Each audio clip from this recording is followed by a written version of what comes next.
হয় 2 মিনিট কথা পাতিম মোৰ বিশেষ কাম এটা আছে মই মাত্ৰ 2 মিনিট মই দিম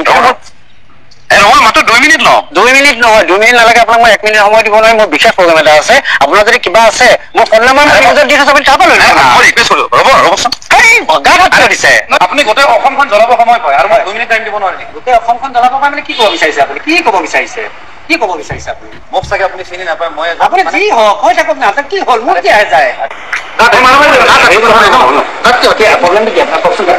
নালাগে আপুনি ইমান হেঁপাহ হ'ব নালাগে ঠিক আছে মই 2 এষাৰ কথা পাতিম বুলি ভাবিছিলোঁ ভালদৰে ঠিক আছে মই চাগে আপুনি চাগে চিনি নাপায় মই 2 এটা কণ্টেণ্ট বনাওঁ মই ছ'চিয়েল মিডিয়া ফেচবুক ইনষ্টাগ্ৰামত মই পষ্ট কৰোঁ হয় ঠিক আছে আপুনি চাগে মোক গম পোৱা নাই যি কি নহওক মই 2 এষাৰ কথা পাতিম আপুনি 2 মিনিট মোক টাইম দিয়ক ঠিক আছে 2 এষাৰ কথা পাতিম ঠিক আছে আপুনি বেয়া নাপায় যদি বহি লওক আহক ইয়াতে ইমান সংগ্ৰহ লাগে মানুহ এটা মুদত গৈ থাকে ন যিকোনো এটা কামত নহ'লে আপুনি খবৰ আছে সময় দিব না আপুনি ব্যস্ত আপোনাৰ কথা দেখিলে গম পাওঁ আপুনি ব্যস্ত নাই ব্যস্ত বুলি নহয় আপুনি সময় দিয়াৰ কাৰণে এতিয়া ভাবিছে কি ব্যস্ত নাই তাৰমানে মই গুচি যাব লাগিছিল না আপুনি বোলে ব্যস্ত নাই তাৰমানে মই আপোনাক সময়কণ যে দিলোঁ সেইটো কাৰণে আপুনি ব্যস্ত নাই বুলি ভাবিছিল মই জানিব পৰা মতে আপুনি এটা সংগঠনৰ লিডাৰ হয় একো সংগঠনৰ লিডাৰ নহয় কেনেকৈ জানিলে আপুনি আৰে মই শুনিলোঁ আমি নিউজ চাম দাদা আপুনি সংগঠন ভুল মেছেজ কিয় দিছে বাঘ আছে কাৰণে মই কিবা এটা আপুনি এটা আপুনি এনাউন্সমেণ্ট কৰিছে কিন্তু কমিটি বনিল জানো ইমান খং কৰিব লাগে একো নাই যিহেতু এটা দলৰ আপুনি প্ৰতিনিধিত্ব গৈ আছো তেতিয়াহ'লে হ'ব পাৰে ভুল ইনফৰমেশ্যন হ'ব পাৰে আৰু কথা নাই কওক কি আছিলে কওক ভালদৰে কথা পাতিব পাৰিম নিশ্চয় মুদে বেয়া হৈ গ'ল ভাই ঠিক মানুহজনে কেনেকুৱা কৰে নাই বেয়া নাপাব মোৰ নামটো ঋতু কলিতা মই জানো আপোনাক মই চিনি পাওঁ চাগে আপুনি চাগে মোক নাজানে মই মানে অলপ চলপ ভিডিঅ' বনাওঁ ধৰক সমাজৰ কিবা কিবি বেয়া দেখিলে মই তাৰ ওপৰত কথা পাতোঁ বেয়া দেখিম নাই সেইটো আপুনি না আপুনি ক'লে সমাজৰ বেয়া আপুনি ইমান কিয় তাত পাতিলে না আপুনি কৈছে সমাজৰ বেয়া দেখিলে বুলি ক'লে মানে মই আপোনাৰ লগত কথা পাতিম দুটা ভাল মেছেজ যাতে মোৰ চেনেলটোত থৈ দিম যাতে সমাজখনে পায় মই সেইটো বিচাৰোঁ আপোনালোকে যিহেতু ধৰক সংগঠনৰ হয় বা কিবা হয় কাম কৰা শুনা পাওঁ মই এতিয়াও কৈছোঁ যে বৰ্তমান মই কোনো সংগঠনৰ লিডাৰ নহয় আপুনি দল এটাৰ নাম এনাউন্স কৰিছোঁ কিন্তু সদ্যহতে সেইটো একো মই নামটোহে ঘোষণা কৰি দিছোঁ বেয়া নাপায় মই নামটো সুধিব পাৰিম নেকি মানে কিহৰ ওপৰত বাঘ মানে টাইগাৰ নেকি নহয় বাঘ হাজৰিকাৰ ওপৰত নাম দিয়া হৈছে কোন বাঘ নামটো কি আছিলে কোন ইছমাইল চিদ্দিকী কোন বাঘ হাজৰিকা ইছমাইল চিদ্দিকী যে ক্লাছিক বৰফুকনৰ খানাপতি আছিল ক'ৰবাত লিখা আছেনে তেওঁৰ নাম লিখা আছে আপুনি পঢ়ি চাব মই এতিয়া আপোনাক ইমানখিনি সময় দিব নোৱাৰিম যে ক'ত কি লিখা আছে যদি আপুনি হিষ্ট্ৰী অধ্যয়ন কৰিব কথাখিনি যদি আপুনি হিষ্ট্ৰী অধ্যয়ন আপুনি শুনক আপুনি কথা ধৰি লওক মোৰ কথা ধৰি লওক ইয়ে বিতৰ্ক হৈ আছে সেইটো ওপৰত আৰু বিতৰ্ক নকৰোঁ আপুনি চাওক আপোনাৰ যদি শুনক বাঘ হাজৰিকাৰ নামত যদি কিবা জানিবলগীয়া আছে কিবা বুজিবলগীয়া আছে আপুনি কিতাপখনৰ নম্বৰ আৰু পেজ নম্বৰটো কওক কথাটো গম পাইছেনে দেখাই দিব পাৰিবনে কিয় নোৱাৰিম কিন্তু এতিয়া মই সদ্যহতে মই আপোনাক ক'ব নোৱাৰোঁ যে কিতাপখনৰ নামটো আৰু পেজটো সেইটোৱে কথা চাওক মই আপোনাক মই বেয়া পাই কিনে কথাখিনি কোৱা নাই আপুনি ঠিক আছে আপুনি বাঘ হাজৰিকাৰ নামত যিহেতু এটা সংগঠন এটা খুলিব গৈছে বা প্লেনিং এটা কৰিছে প্ৰথম কথাটো হ'ল অসমীয়া ৰাইজে গম পাব লাগিব যে তেওঁ কোন হয় কিতাপৰ 10টা বজাত আপুনি দেখাই দিব লাগিব যে এইজন অমুক হয় বা বুৰঞ্জীত এখন নাম আছে কিন্তু নাম নহ'লে আপুনি এটা সংগঠন কৰিব গৈ আছে লাচিত বৰফুকন আছিলে আমি পঢ়িছোঁ লাচিত বৰফুকনৰ ঢেৰ ডিটেইল আছে সেইটো ডিটেইল আছে কিতাপত আছে আপোনাৰ মুখতটো নাই মই আপোনাক ক'লে কেতিয়া জন্ম হৈছিলে এটা মই কথা ক'ম নেকি কথাটো কিন্তু নচলে মই কিতাপেদি চলে মই সেইটোৱে কৈ আছোঁ কিতাপত প্ৰুফ দিম এট প্ৰেজেণ্ট আপোনালোক শুনক আপোনালোকে যে সংগঠন এটা যে খুলিব গৈছে আপোনালোকে কাগজ বনাবনে নাই বনাম তেতিয়া দিম আপোনাক কোন সভাপতি কোন সম্পাদক কোন জেগাত মিটিং হ'ল কি হ'ল দিম নহয় বিশেষকৈ বেংক একাউণ্ট লাগিব বেংক একাউণ্টটো কিন্তু বহুত জৰুৰী আপোনালোকে মানে কি ক'ব বিচাৰিছে বেংক একাউণ্টটো কি ক'ব জৰুৰী কিহৰ কাৰণে কি বুজাব বিচাৰিছে সেইটো বুজিছে ৰাইজে বুজি পাব সংগঠনৰ কাৰণে বেংক একাউণ্টটো জৰুৰী কিহৰ কাৰণে খৰচা পাতি আহে নহয় ধৰক ক'ৰবাত কিবা মিটিং পাতি আপোনাৰ টেক্স হ'ব পাৰে আপোনাক যদি গাত লাগিছিল হ'ব পাৰে মইতো নাজানো কিন্তু বেংক একাউণ্টটো জৰুৰী বুলি মই জানো মানে মোৰ এইটো ধাৰণা মানে এইটো ক'ব বিচাৰিছে নেকি মানে সংগঠনৰ নামত চান্দা তোলা সংগঠনৰ নামত টেক্স লোৱা আপুনি এজন মানুহ মই এজন মানুহ জেনেৰেলি এটা কথা কওঁ আপুনি উজনি অসম হয় মই উজনি অসমত মই ভাল পাওঁ ইভেন মোৰ ৱাইফো সিফালৰে হয় কথাটো হ'ল উজনি অসমত সংগঠনবিলাক দোকানৰ নিচিনা বা বিজনেছৰ নিচিনা হৈছে নাই আপুনি কওক এইটো শুদ্ধ মনে দিব বেয়া নাপাব দেই একদম সঁচা আপুনিও মানুহ মই মানুহ আপুনি কওক দোকান টাইপ খুলিছে নে নাই দোকান টাইপ খুলিছে বুলি আপুনি সেই কথাটো ক'লে মই ক'ৰবাত বেয়া পালোঁ চব প্ৰত্যেকৰে নিজা নিজা অধিকাৰ আছে সংবিধানে শুনক আপোনাৰ ইয়াত নাই বুলিয়ে তাত আছে ইয়াত নাই বুলিয়ে তাত থকাটোক আপুনি লিখিব নোৱাৰিব আপোনাৰ ইয়াতো যদি থাকে আমিতো আপত্তি নকৰিম নিজৰ নিজৰ জাতিটোৰ কাৰণে নিজৰ নিজৰ ভাষাৰ কাৰণে নিজৰ নিজৰ জনগোষ্ঠীৰ কাৰণে এটা এটা এটা এটা নিজৰ নিজৰ জাতিৰ কাৰণে নিজৰ নিজৰ জনগোষ্ঠীৰ কাৰণে এটা এটা প্ৰত্যেকে নিজৰ নিজৰ সংগঠন খোলা এইটো সংবিধানৰ অধিকাৰ দিছে তাত আপোনাৰ ক'ত প্ৰব্লেমটো হ'ল ইমান সংগঠন কিয় লাগে ইমান সংগঠন কিয় লাগে যিকেইটা সংগঠন আছে প্ৰত্যেককে মাতি মাতি বহুৱাই সুধিব আকৌ আজি দুদিন আগতে চিটু বৰুৱা নে কোন এজন দেখিছো আপোনাকো দেখিছো এইবিলাক বিতৰ্কত আহি আছে তেখেতেও আমি এটা সংগঠন কৰিলে আপুনিও এটা সংগঠন খুলিব গৈ আছে আগতে লাচি থানা শুনিছিলো পিছত লাচি থানা মানে এই যে সংগঠনৰ যিটো মানে এটা ট্ৰেণ্ড আহিছে আমাৰ অসমীয়া মানুহৰ কি হয় আজি যদি অমুক বিজনেছটো চলিছে চবে সেই বিজনেছটো লাগে এতিয়া ঠিক তেনেকে সংগঠন বিলাকো ঠিক তেনেকুৱা ধৰণে খোলা যেন মানুহৰ অনুভৱ চাওক এইটো মোৰ মনৰ কথা নহয় এইটো ৰাইজৰ অনুভৱে হয় চান্দা তোলাৰ কাৰণে বা ব্যক্তিগত মুনাফাৰ কাৰণে সংগঠন বিলাক খোলে নেকি আপুনি শুদ্ধ মনে দি কওক চান্দা দেখিব চান্দা তোলাৰ কাৰণে ব্যক্তিগত মুনাফাৰ কাৰণে আৰু ৰাজনৈতিক মুনাফাৰ কাৰণে আপোনালোকে সংগঠন কাৰণে চান্দা তোলাৰ কাৰণে ব্যক্তিগত মুনাফাৰ কাৰণে ৰাজনৈতিক মুনাফাৰ কাৰণে মই যিটো সংগঠন খুলিবলৈ গৈ আছো বা এতিয়ালৈকে নাই খোলা কিন্তু খুলিবলৈ গৈ আছো আপুনি এতিয়াও সংগঠন খুলিব গৈছে আপুনি কি সমাজৰ কাৰণে কাম কৰিব নিশ্চয় কৰিম আকৌ আপুনি এজন সাংবাদিক আছিল নে নাই আছিলো আছে এতিয়া নিশ্চয় আপোনাৰ নিউজৰ নামটো কি আছে নিউজ হয় আপুনি সেইটো চেনেলৰ জৰিয়তে আপুনি সমাজৰ কাম কৰিব পাৰে আপুনি চান্দা তোলা সংস্কৃতিত কিয় আহিলে চান্দা তোলা সংস্কৃতি মানে সংগঠন মানে অলমষ্ট চান্দা তোলা মানুহে কৰিব পাৰে কথাবিলাক তেনেকে নহয় আপুনি এইটো কিয় আহিলে অলমষ্ট কৈ দিলে কথা খাই শেষ হৈ নাযায় আপুনি সাংবাদিক নে সংগঠনৰ লিডাৰ এইটো কওক এতিয়া বৰ্তমান মই এজন সাংবাদিক আৰু তাৰপিছত মই সংগঠনো কৰিম আপোনাৰ কিবা কথা কম নেকি আপোনাৰ কিবা আপত্তি আছে নেকি আপোনাৰ চেনেল মই এতিয়া সংগঠন কৰিম নে সমাজৰ কাৰণে কাম কৰি যাওক আপোনাক সুধি কৰিম নেকি সমাজৰ কাৰণে কাম কৰি যাওক মই ভাবো যাম আকৌ কৰি যাম কিন্তু সংগঠন কৰাটো মই ভাবো ইমান আপুনি ভাবিছে জৰুৰী নহয় কিন্তু মই ভাবিছো জৰুৰী এতিয়া ছ'চিয়েল মিডিয়া হওক বা নিউজবিলাকত বাজি আছে দেই আপোনাক নিয়াৰ চৰকাৰ বুলি হয় ঠিক আছে আপুনি মানে অকল নিয়াৰ কাৰণে কাম কৰিম বুলি ওলাইছে নহয় মই প্ৰতিজন ব্যক্তিৰ কাৰণে কাম কৰিম যিজন তেতিয়াহ'লে আপুনি উচ্ছেদক লৈ কিয় আপুনি বিৰোধ কৰিছে কোনে ক'লে কিবা এটা ক্লিপ দেখাই দিব পাৰিব এনে অবাঞ্ছিত কাৰণে কিছুমান কিয় কয় আপোনালোকে তেতিয়াহ'লে আপুনি কি কৰিম বুলি আহিছে উচ্ছেদৰ বিৰুদ্ধে কোনটো ক্লিপত বা কোনটো বাইকত মই কৈছো আপুনি বাঘ ক'ব লাগে বুলিয়ে কৈছে নহয় এক ছেকেণ্ড ক'ব লাগে বুলিয়ে কৈছে নে কিবা টিআৰপি পাবৰ কাৰণে কৈছে কোনে আপুনি এতিয়া নহয় বিৰোধিতা আপুনি উচ্ছেদটো সমৰ্থন কৰে ডেফিনেট কৰোঁ আকৌ যিখিনি চৰকাৰী ভূমি এই হিন্দুৱে হওক বা মুছলমানে হওক যোনে হওক এই চৰকাৰী ভূমিত অবৈধভাৱে বসবাস কৰি আছে সেই জেচিবি নালাগে আৰু কিবা ফকলেণ্ড দি গুৰি কৰি দিলে আমাৰ আপত্তি নাই কিন্তু আমাৰ আপত্তিটো ক'ত আছে য'ত ডাইৰেক্ট টাৰ্গেট কৰি এটা বিশেষ ধৰ্মাৱলম্বী লোকক বিশেষ বুলি ক'ব নালাগে এইটো নিউজ চেনেল হয় দিয়ক আপুনি দেখা পাইছে মুছলমান ব্যক্তিক টাৰ্গেট কৰি কৰে সেইবিলাকত আমাৰ দ্বিমত আছে এতিয়া তাতকে ডাঙৰ কথা এতিয়া এনেকুৱা হৈছে যে ভাড়া ঘৰটো থাকিব নেকি সেইদিনাখন লখিমপুৰত শুনিলো আহোম মানুহখিনিকো উঠাই দিছে উচ্ছেদ কৰিছে ইয়াতে মই এইবিলাকো দেখিছো গোটেই হিন্দু মানুহ ঠিক আছে সেইদিনাখন বশিষ্ঠত নদীৰ ওপৰত ঘৰ তাতো উঠাই দিছে চব হিন্দু মানুহ এইবিলাক আপুনি কেনেকে ক'ব যে অকল মুছলমানক টাৰ্গেট কৰিছে বুলি প্ৰথম কথা মই মোৰ সমষ্টিত বা মই মোৰ জিলাকেইখনৰ ওচৰত যিকেইটা দেখিম শুনক এটা কথা কওঁ আপোনাৰ ভাৰতখনত কি সমষ্টিৰ কথা কৈছেতো মানে শিৱসাগৰৰ কথা শিৱসাগৰ যোৰহাট ডিব্ৰুগড় তিনিচুকীয়া আপোনালোকে জিলাকেইখনৰ ওচৰৰ বস্তুতে আপোনালোকৰ নিচিনা একাংশ সংগঠনে বা সংগঠনৰ লিডাৰ নাম ক'ব লাগিব আপুনি অলৰেডি এনাউন্স কৰিছে দিয়ক ঠিক আছে আপুনি লিডাৰ হয় কিবা এটা আপুনি লিডাৰ মই একো লিডাৰ নহয় আপুনি এজন সন্মুখত হলক না আপুনি জনগণৰ ব্যক্তি হ'ল মোৰ সন্মুখত যদি কিবা ভুল হয় মানে কিবা হয় দিয়ক আপুনি হয় এজন সাংবাদিক হয় কিন্তু আপোনালোকৰ কথাৰ কাৰণে গোটেই অঞ্চলটো গৰম হৈ আছে মানে কমিউনেল ভাইলেঞ্চ হ'ব যেন মোৰ কথাখিনি ক'ব দিয়ক কোনোবাই কৈছে হিন্দুক ছাপোৰ্ট কৰি আছে কোনোবাই কৈছে আপোনালোকে হেনো মুছলমানক অকল ছাপোৰ্ট কৰি আছে এইটোৰ কাৰণে কি হয় জানে আমাৰ সমাজখন বেয়া হয় পৰিৱেশটো বেয়া হয় আপোনাক মই এটা চিম্পল এটা এক্সাম্পল দি আছো আজি শিৱসাগৰ এইটো এটা দুৰ্গা পূজা হয় আপুনিও জানে আমি বলিৰ মাংসখিনি আমি দোকান দিওঁ বলিৰ মাংসখিনি মুছলমানৰ হয় হয়নে গতিকে শিৱসাগৰ বুলি ক'ব এটা সমন্বয়ৰ প্ৰতীক কিন্তু আপোনালোকৰ নিচিনা মানুহখিনি যেতিয়া আপোনালোক কেনেকৈ অভিয়াছলি আপুনি উৎপন্ন কৰিছে আপুনি গোটেই নিউজ চেনেলত আহি আছে দাদা কি কৰিছিলো মই কি কৰিছিলো ঠিক আছে আপুনি আপোনাক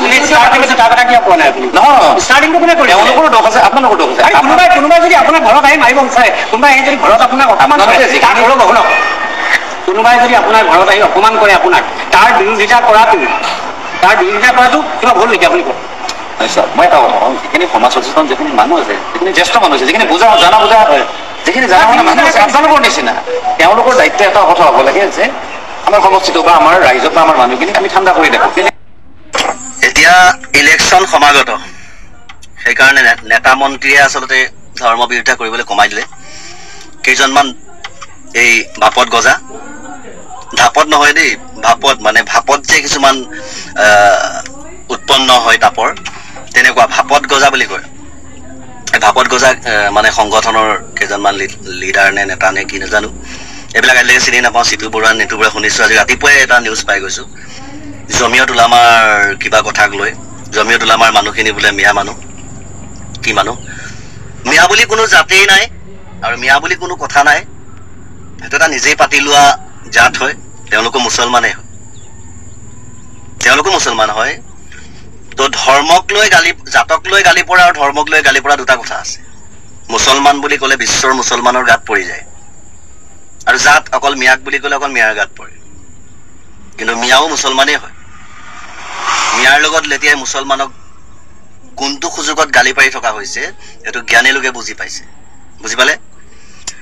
আৰু এই হিন্দু মুছলমান হিন্দু মুছলমান হিন্দু মুছলমান বস্তুটো বুজি পালে? হিন্দুসকলে ভালকে চিনি পাব কৌৰৱ আৰু পাণ্ডৱৰ কথা। কৌৰৱ পাণ্ডৱ দুজন ককাই ভাইৰ মাজত কাজিয়া কোনে লগাইছিল? মামা, শকুনি মামা। শকুনি মামা 7জনক বন্দী কৰি এজনক খাবলৈ দিয়াৰ প্ৰতিশোধ লবলৈ, ভাই খাতি প্ৰতিশোধ লবলৈ শকুনি মামাক খুৱাই ৰাখিছিল কাৰাগাৰৰ ভিতৰত।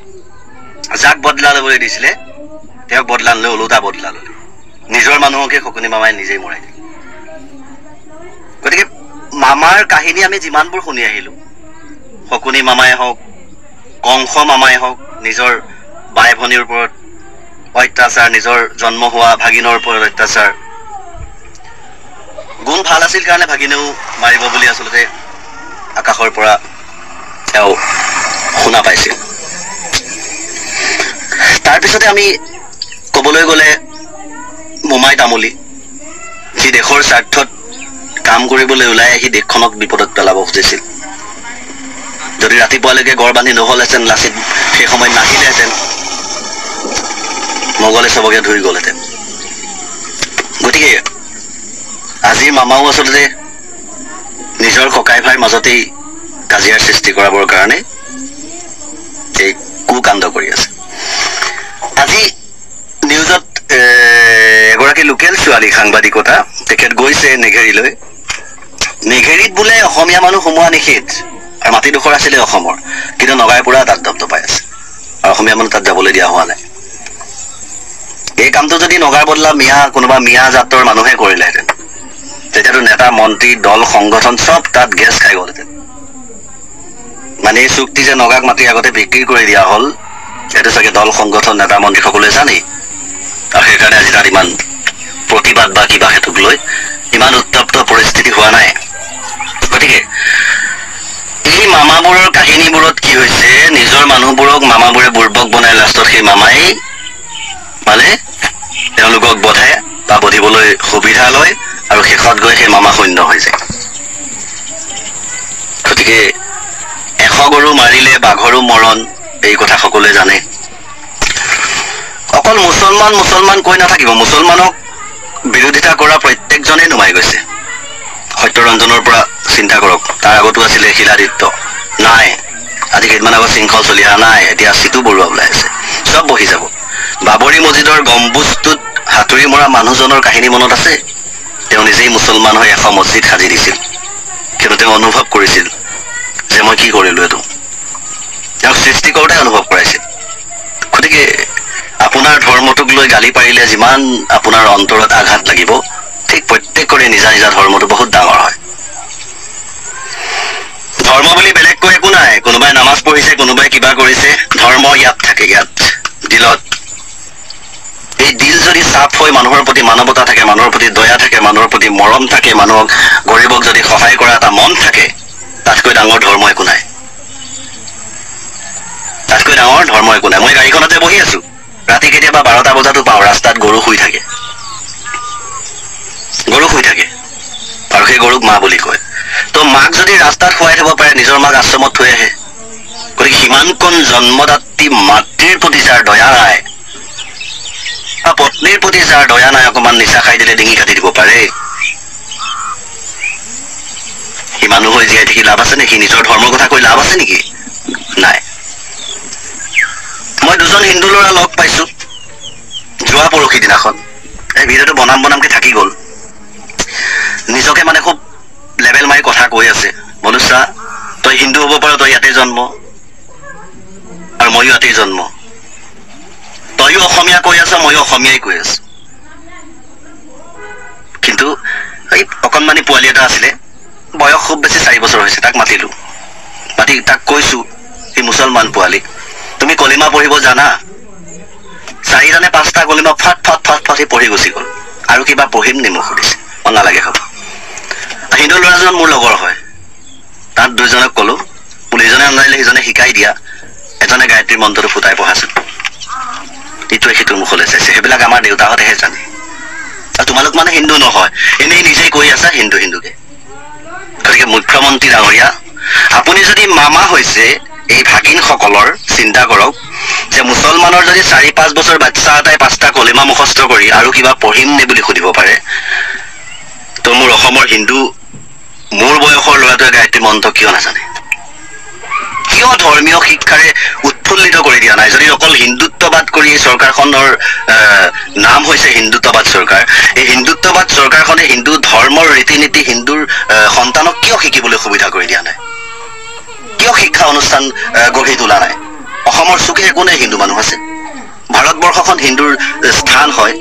কেইটা হিন্দুৰ শিক্ষা অনুষ্ঠান আছে ইয়াত দেখুৱাই দিয়কচোন। মুছলমানৰ মাদ্ৰাছা বন্ধ কৰিছে, মুছলমানৰ ধৰ্ম কমি যাব লাগে, মুছলমান মানুহ কমি যাব লাগে ভাৰতৰ পৰা, ঠিক কৰিছে, খুব ভাল কথা এইটো। এইবিলাক ধৰ্ম শিক্ষা থাকিলেহে এইবিলাক জ্ঞান হ'ব। তো ধৰ্মৰ নামত কোনো শিক্ষা নাই, ধৰ্মৰ নামত কোনো জ্ঞান নিদিয়ে, অকল হিন্দু তেটো শিৰ ফুলাই চিঞৰি থাকিলে জানো হিন্দু হৈ যাব এজন প্ৰকৃত? এজন সনাতনী হবলৈ হলে সনাতনী ধৰ্মৰ ৰীতি নীতি জানিব লাগিব, শিকাব লাগিব, শিকিলেহে জানিব। আই গৰ্ভৰ পৰা ওলাই ক খ গ ঘ যেনেকৈ শিকে, ঠিক সংস্কৃত ভাষাটোৰো ক খ গ ঘ আৰম্ভ কৰাই দিয়ক। সৰু বাচ্ছাৰ পৰা মাত ফুটাৰ পৰা যেনেকৈ স্কুললৈ যিটো বয়সৰ পৰা যায়, সেই বয়সৰ পৰা ধৰ্মীয় টোল খুলি দিয়ক, তালৈ বাচ্ছা যাওক, ৰাতিপুৱা স্কুল যোৱাৰ আগত তালৈ যাওক, ধৰ্ম শিক্ষা লৈ আহক, স্কুলৰ পৰা ঘূৰি অহাৰ পিছত নহলে আবেলি কৰি দিয়ক, কিমান ভাল লাগিব। তেতিয়া কোনো ধৰ্মীয় গোড়ামি নাথাকে, কিয়নো শাস্ত্ৰত লিখাই নাই আন এটা ধৰ্মক ঘৃণা কৰিবলৈ, আপুনিহে দেখুৱাই আছে। গতিকে অকল ধৰ্মটো মানে গোসাঁই বামুণৰ মাজত ৰাখি নথৈ সম্পূৰ্ণ হিন্দু ধৰ্মটো যদি সম্পূৰ্ণ হিন্দু ধৰ্মটোত বিয়পাই দিয়া হয়, দাসৰ পৰা ধৰি শৰ্মালৈকে সকলোৱে ধৰ্ম জানিব, সকলোৱে ধৰ্মৰ বিষয়ে এটা নহয় এটা কথা জানিব। আনকাহে বুলি এটা মন্ত্ৰ আছে, সেইটো জানেনে? সেইটো নাজানে, সেইটো কোৰাণৰ কলিমাৰ লগত মিলি যায়, সেইকাৰণে কাকো কবলৈ মানা কৰা, যাতে মুছলমানে গম পালে ক'ব যে ধৰ্ম একেই হয়, সেইটো আপোনালোকে নাজানে। গতিকে এইখিনি যদি মোক কবলৈ কয় মই কৈ যাম, মই এতিয়া কোৱাৰ অধিকাৰ নাই, মন্ত্ৰ পঢ়ি পেলাই মই আপোনালোকক